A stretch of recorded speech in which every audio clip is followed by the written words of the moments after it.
साल 2020 कई लोगों के लिए परेशानी भरा रहा, लेकिन एक्टर पॉलिटिशियन मनोज तिवारी के घर में खुशी आई है। बीते साल उन्होंने दूसरी शादी की और एक प्यारी सी बेटी को जन्म भी दिया है। रिपोर्ट्स के मुताबिक मनोज ने लॉकडाउन के बीच अप्रैल 2020 में सुरभि से शादी की थी।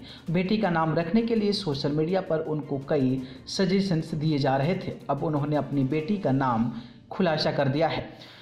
मनोज तिवारी के घर बेटी पैदा होने के बाद सबसे ज़्यादा सजेशन उन्हें रिंकिया नाम के मिल रहे थे। इसकी वजह था उनका पॉपुलर गाना रिंकिया के पापा। हालांकि मनोज तिवारी ने फाइनली अपनी बेटी का नाम रख लिया है। ए टाइम्स टीवी से बातचीत में उन्होंने बताया कि उनकी बड़ी बेटी रीति पहले शादी से ने बच्ची का नाम रखा है।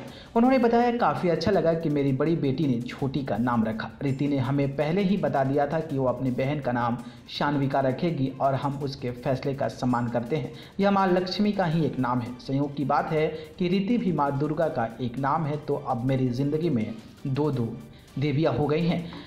मनोज तिवारी ने यह भी बताया कि उनकी बेटी रीति ने ही उनकी शादी भी करवाई थी। उन्होंने बताया, मैं सुरभि को 2015 से जानता हूं। वह रीति की केयरटेकर थी। शादी के लिए मेरी बेटी ने ही मुझे मनाया था। उन्होंने यह भी बताया कि वह अपनी एक्स वाइफ और इसके परिवार से भी भावनात्मक रूप से जुड़े हुए हैं।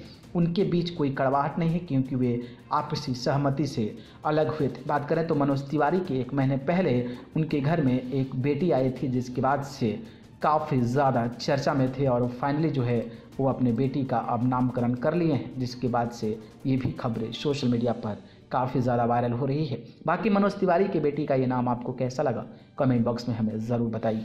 धन्यवाद।